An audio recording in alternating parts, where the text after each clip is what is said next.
Sa mga oras na ito, makikitang umiiyak pa ang ama ng babaeng tumanggap ng heavenly blessings. Habang ginagawa niya ito, nagsimulang pumalakpak ang babaeng nagdala sa kanya sa lugar na iyon at binati pa ang ama, sinasabing ang kanyang anak ay ngayon ay kapiling na ng kanilang heavenly mother. Hindi naman natuwa ang ama sa sinabi nito, kaya't sinigawan niya ito na tumahimik at tinawag pa nga na ang kanilang relihiyon ay isang kulto. Pagkatapos nito, sinunggaban niya ang babae at pilit na inuutusan na ibalik ang kanyang anak. Sa kabila naman ng kanyang mga ginagawa, tiningnan lamang siya ng babae, at pagkatapos ay biglang napasigaw ang matandang lalaki dahil sa sandaling iyon ay kinuryent na siya ng isa sa mga tauhan doon. Kasunod nito, tuluyan nang nawalan ng malay ang matanda. Kaya lumapit ang isa sa mga assistant ng Korea Hunter Association na dating ipinadala roon upang imbestigahan ang relihiyong iyon.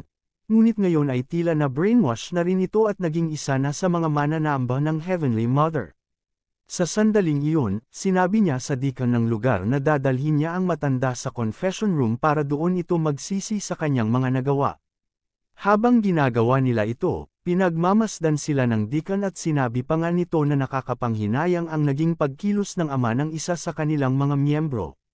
Ngunit sinabi rin niya na mapapagtanto rin ito kung gaano kaswert ang kanyang anak na naging isa na itong miyembro ng pamilya ng Heavenly Mother sa langit. Dahil kapag nangyari iyon, malalaman niya kung gaano kasaya ang kanyang anak sa piling ng Heavenly Mother.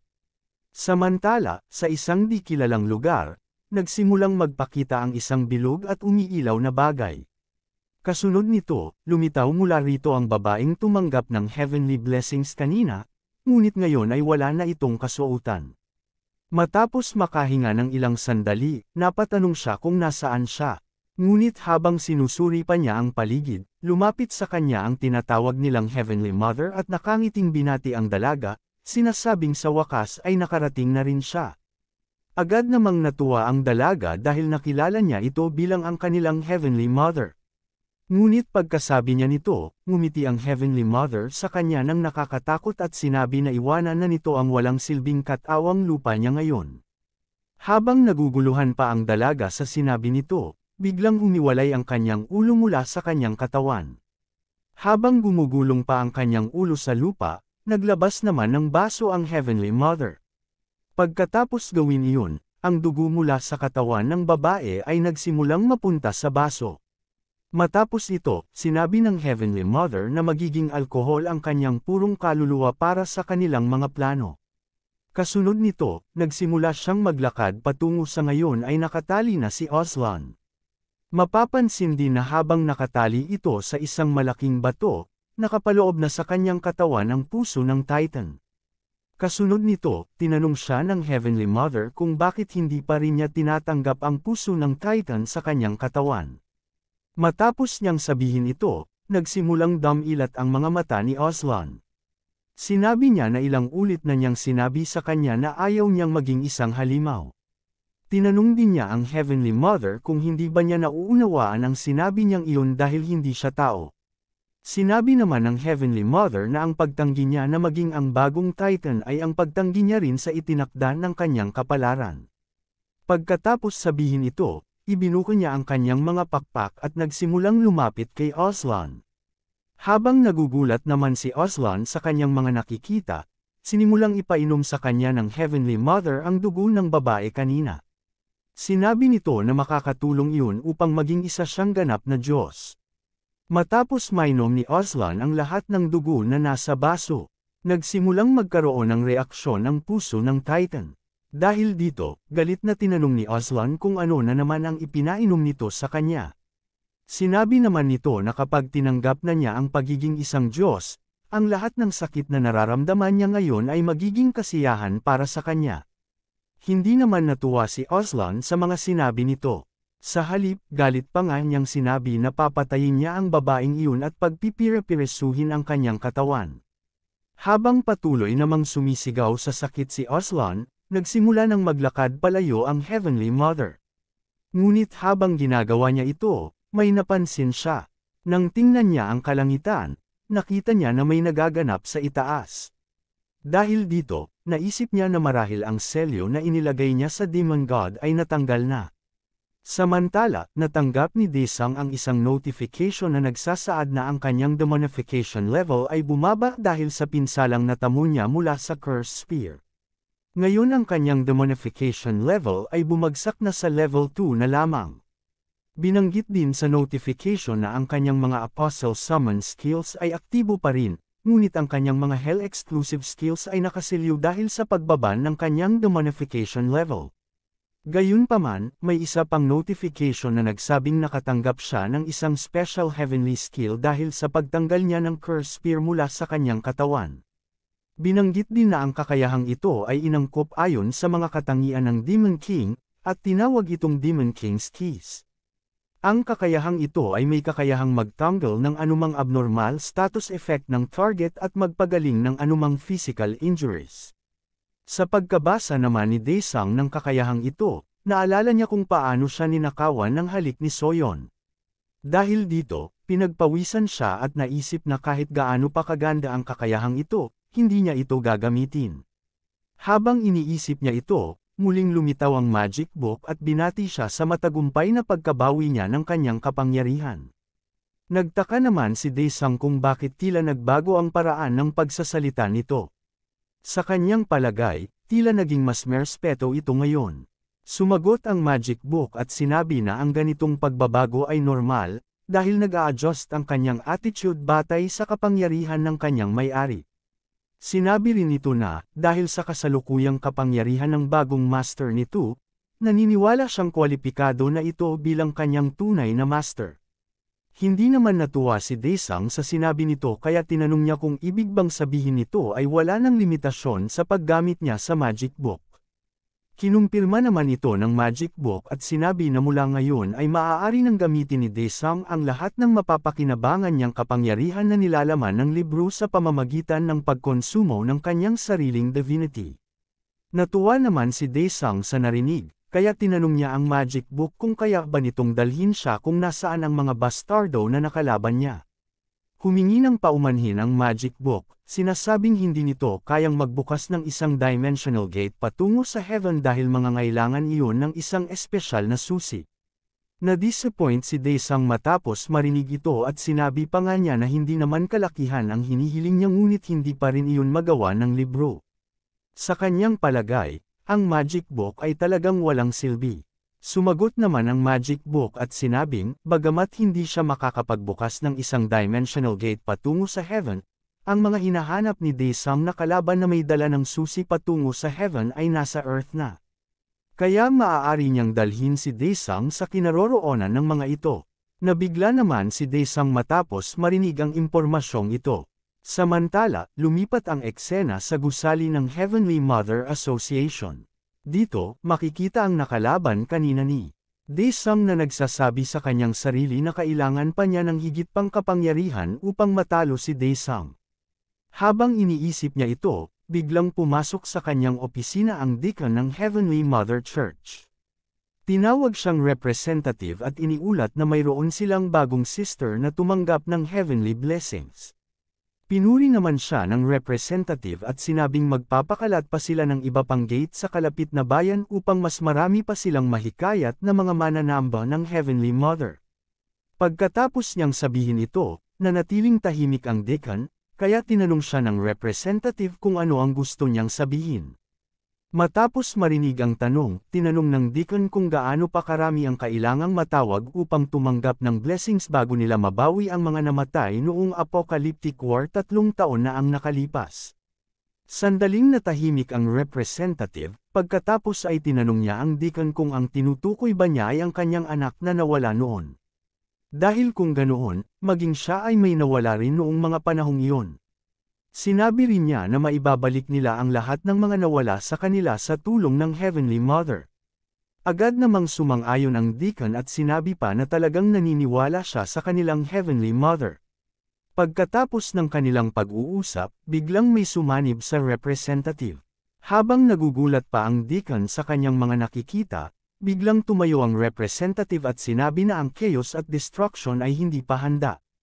Ngunit ang selyo na inilagay niya ay nasira na, kaya kailangan niyang muling iselyo ang nilalang na iyon. Ang sumanib pala sa representative ay walang iba kundi ang tinatawag nilang Heavenly Mother. Dahil dito, nagsimulang umiyak ang deacon habang namamangha sa kapangyarihan ng kanilang Diyos. Pagkatapos, lumuhad siya at hiniling dito na ibalik ang kanyang anak. Hinawakan naman siya sa ulo ng Heavenly Mother at sinabi na hindi pa ito ang tamang panahon. Kaya sa ngayon, magkikita na lang muna sila sa kanyang panaginip. Pagkatapos gawin ito sa kanyang mananamba, sinabi nito na mukhang hindi na niya kailangang puntahan ang Demon God dahil pumunta na ito mismo sa kanya. Samantala, sa labas ng gusali, makikita si Daesung na nakatayo. Habang pinagmamasdan niya ang gusali, sinabi niya na ang lokasyon na itinuturo ng magic book na kinaroroonan ng mga Heavenly Bastards ay ang lugar din na kinaroroonan ng nakalaban nila sa warehouse. Matapos ang sandaling pag-iisip, nagpasya na siyang puntahan ang mga miyembro ng Heavenly Bastards. Ngunit habang papasok na siya sa loob, biglang nagkaroon ng makapal na hamog sa paligid. Habang iniisip pa ni Daesung kung ano ang nangyayari, naramdaman niya ang isang paparating na atake sa kanya. Kaya agad niyang inilabas ang kanyang espada upang salagin ito. Matapos gawin ito, tinawag niya ang kanyang mga alagad. Sa paggawa nito, nagsimulang lumitaw mula sa ilalim ng lupa ang mga undead soldiers at naglakad papasok ng gusali. Sa sandaling gawin nila ito, naramdaman ng mga undead soldiers ang paparating na atake sa kanila. Ngunit sa kabila ng pagkakaalam nila nito, tila masyadong malakas ang mga atake para sa kanila, kaya agad silang napaslang ng mga iyon.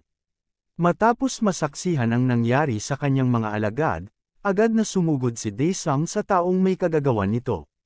Ngunit sa sandaling tumama ang kanyang atake, agad itong sinalag ng representative na ngayon ay sinaniban na ng Heavenly Mother. Habang nangyayari ito, tinanong ni Daesung kung sinaniban na naman ba niya ang babaeng ito at tinawag pa niya ang Heavenly Mother na isang gamo-gamo. Hindi naman sinagot ng kanyang kalaban ang tanong na iyon. Sa halip, sinabi nito na ang pagsira niya sa selyo na nakalagay sa kanya bago pa man ang tamang oras ay marahil bahagi ng kanyang kapalaran. Kasunod nito, sinabi rin niya na dahil sa ginawa niyang iyon, kukunin niya ang kanyang ulo at muli siyang selyo, kaya pinayuhan niya si Daesung na huwag ng manlaban. Galit namang sinigawan ito ni Daesung, sinasabing itigil na niya ang kanyang mga kalokohan. Kasabay nito, nagpakawala siya ng sunod-sunod na mga atake, ngunit agad din itong napawalang bisa ng kanyang kalaban. Habang patuloy ang kanilang labanan, biglang ngumiti si Daesung at ginamit ang kanyang kakayahan na domain swap. Sa paggawa nito, unti-unting nagbabago ang kanilang paligid sa lokasyon ng impyerno. Ngunit bago pa tuluyang magbago ang buong paligid, ngumiti ang Heavenly Mother at sinabi na hindi mangyayari ang binabalak ni Daesung. Kasunod nito, unti-unting bumalik sa normal ang paligid. Habang pinagmamasdan ito, nagtataka si Daesung kung ano ang nangyayari. Habang naguguluhan pa si Daesung, tinanong siya ng kanyang kalaban kung bakit niya pinuprotektahan ang mundong ito ng ganoon katindi, gayong hindi naman siya isang tao. Lalo namang nagalit si Daesung sa sinabi nito at tinanong kung ano ang sinasabi ng baliw na gamo-gamo na ito. Sinabi rin niya na siya ay si Daesung, isang tao mula sa Korea. Kasunod nito, ginamit niya ang kanyang kakayahan na Summon Apostle, at sa paggawa nito ay nagsimulang lumabas sa kanyang harapan sina Choyung, Dongchol, at Soyeon, kasama ang kanyang alagang si Chucky. Kasunod nito, inutusan ni Daesung ang kanyang mga apostle na sumugod. Hindi naman nataranta ang kalaban. Sa halip, inihanda pa nito ang sarili sa pag-atake ng mga ito. Habang ginagawa niya ito, magkakahiwalay na umatake ang grupo at pinaligiran ang kalaban. Ngunit sa sandaling tatama na ang kanilang pinagsama-samang atake, nagsagawa din ng sariling atake ang kalaban. Sa paggawa nito, agad niyang napatalsik palayo ang grupo ng mga apostle ni Daesung. Pagkatapos gawin ito, sinabi niya na walang silbi ang kanilang mga pagsisikap. Ngunit matapos niyang sabihin ito, nagulat siya dahil sa sandaling iyon, ang lugar na kanilang kinaroroonan ay nagbago na. Habang sinusuri niya ang paligid, makikitang tumatawa si Daesung, sinasabing sa wakas ay nasa sarili na niya silang domain. Kasunod nito, pumunta sa kanyang likuran ang kanyang mga apostle. Matapos nilang gawin iyon, ngumiti si Daesung at sinabing ito na ang katapusan ng kalaban. Wala namang bakas ng pag-aalala sa mukha ng Heavenly Mother. Sa halip, ngumiti pa ito at sinabi na sa kanyang palagay ay gumawa si Daesung ng isang malaking pagkakamali. Kasunod nito, sinimulan niyang ibuka ang kanyang mga pakpak. Sa paggawa nito, sinabi niyang kagaya ni Daesung, magagamit na din niya ang kanyang buong lakas sa lugar na iyon. Pagkatapos ay nagpakawala siya ng isang malakas na atake patungo kina Daesung. Agad naman itong sinalag ni Daesung gamit ang kanyang espada. Kasunod nito, ginamit niya ang kanyang kakayahan at chains of binding, ngunit sa sandaling tumama ang mga kadena sa kalaban, agad itong nasira. Kaya sa pagkakataong ito, personal na sumugod si Daesung gamit ang kanyang espada. Taglay ang kanyang buong lakas, inatake niya ang Heavenly Mother. Ngunit sa sandaling tatama na ang kanyang atake, ginamit naman ng kalaban ang kanyang Wings of Faith upang depensahan ang sarili.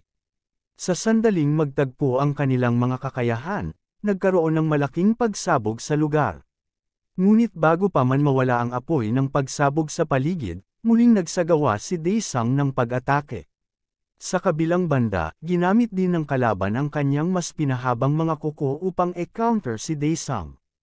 Ngunit sa sandaling tumama ito kay Daesung, biglang naglaho ang kanyang katawan at napalitan ng isang tila usok na nilalang.